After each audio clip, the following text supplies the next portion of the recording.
Lots of Texas Tech football news to discuss, but before we do, be sure to hit that subscribe button to stay in the know on the latest in Texas Tech football, whether that's on the gridiron or on the recruiting trail. We've got you covered right here on the Back to 12 podcast channel. All right, there was one player that went into the portal for Texas Tech yesterday, but they also got one as well. And hey, that 2023 recruiting class also got a bump, as that's where we will start. Texas Tech adds two players to their 2023 class, one in four-star Dylan Spencer, a defensive lineman that actually flipped from the University of Texas to the Red Raiders. And then second, a linebacker named Justin Horne, a three-star linebacker out of the state of Louisiana, who was originally committed to the University of Louisiana. Some of you guys may know them as the Raging Cajuns, but instead he flips to the Red Raiders. And let's talk about these guys, because the Dylan Spencer one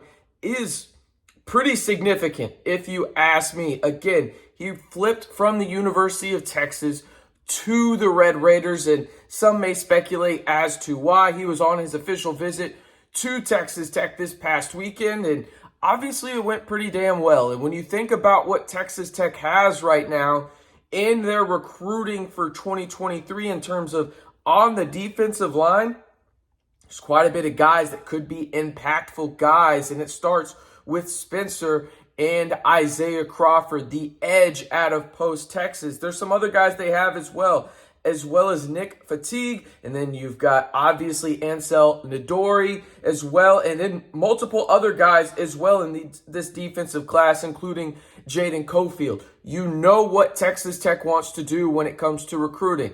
They want to add speed and they want to add production. And it fits the criteria for the defensive lineman aspect with Dylan Spencer. He was hella productive his senior season down, and I believe he is from Orange, Texas. Yes, from Houston, Texas. There you go. C.E. King High School. Now, as for the aforementioned linebacker for Texas Tech, Justin Horne, he is from River Rogue, Louisiana, and he was committed to the University of Louisiana. You used to know it as the University of Louisiana Lafayette. They changed their name. Good for them. They're still the Raging Cajuns, which is one of my favorite nicknames in all of college sports. But I told you about the speed and production aspect of this recruiting class for Texas Tech.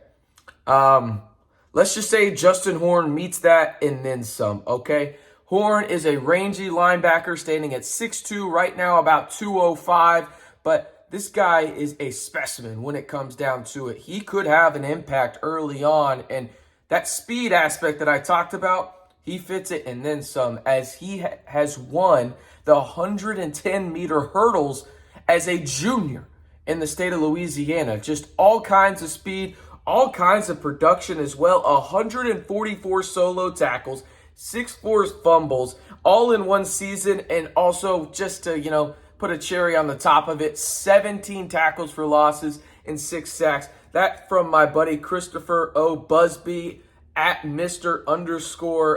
Last of My Kind on Twitter. Shout out to him sending me the stats on that one. Those are the two guys that Texas Tech got in the high school ranks. Now, they weren't done, though, as they added another guy in the transfer portal from the state of Louisiana. Well, originally from Orange, Texas, but played at University of Louisiana Monroe, and that is in Quincy Ledet Jr. Last season at University of Louisiana Monroe, he had 37 tackles and 3 sacks. And listen, this isn't going to be one of those commitments that gets headline news, breaking news everywhere across media outlets, right? But look at what Texas Tech is doing. They have prioritized 2 places so far in high school recruiting and the transfer portal. And it's the trenches on both sides of the football. And let's face it, Texas Tech struggled on the offensive line. They're getting some reinforcements. Obviously, Rusty Stats from Western Kentucky will have a major impact at the center position for Texas Tech next year. But you win in the trenches. They are getting guys that maybe can't take over Tyree Wilson individually, but can have a rotation of guys, a stable of guys that can make an impact outside of Tyree Wilson, and a guy like maybe Joseph Adedire coming in and maybe not having to fill that whole role, but having an impact and where they can sub in an Isaiah Crawford, where they can sub in a guy right here like Ledet for whether that's Hutchings or Bradford, whoever it may be. And then Spencer can obviously sub in as well. So you've got some linebackers now as well as Horne. The guy that I'm really interested to see is Ty Canna. I'm really high on him. I think he's going to have a major impact next season for the Red Raider defense. And now, speaking of the Red Raider defense, they did lose one of the guys that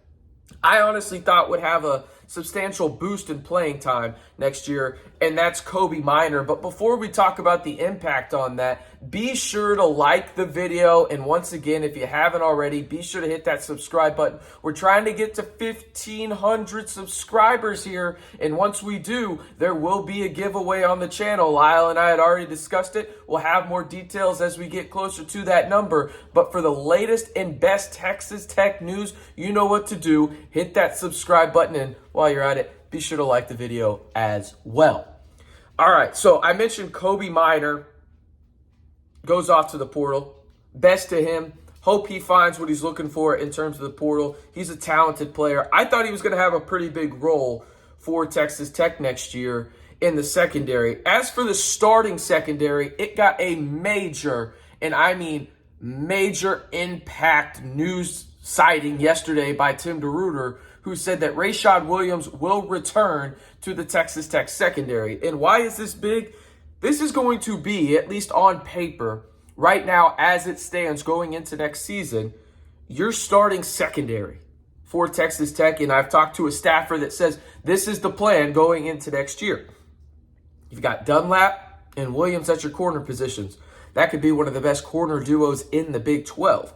Then at your star position, you've got Baskerville, the San Diego State transfer. And if you want to know more about him, we got a video back there on the channel that you can go check out. Go a lot more in depth on his skill set. Then at the free safety spot, you got Rabbit, him coming back and using that extra year of eligibility. And then you got Tyler Owens, who was a beast on special teams this year. Didn't have the opportunity to really play in the secondary too much because of Reggie Pearson and Muddy Waters. But he will have his chance next year to start as the back safety for Texas Tech. And I really think he can be a guy that when his final stats this time next year, we're looking at him, I think he could have 4 or 5 interceptions. He's long, rangy, quick twitch, has really good hips, and he has really good ball skills as well when it comes to kind of playing that quote-unquote center field-like position at the safety position. I had a staffer tell me this is the plan going into next year for Texas Tech, and I think it's a good one because it allows you to have a ton of experience in the secondary because, let's face it, your linebackers may be a little bit young, and then it also allows you to have a tremendous amount of versatility, and that's something that I think Tim DeRuyter's defense prides itself on, is being versatile, being able to go down into the box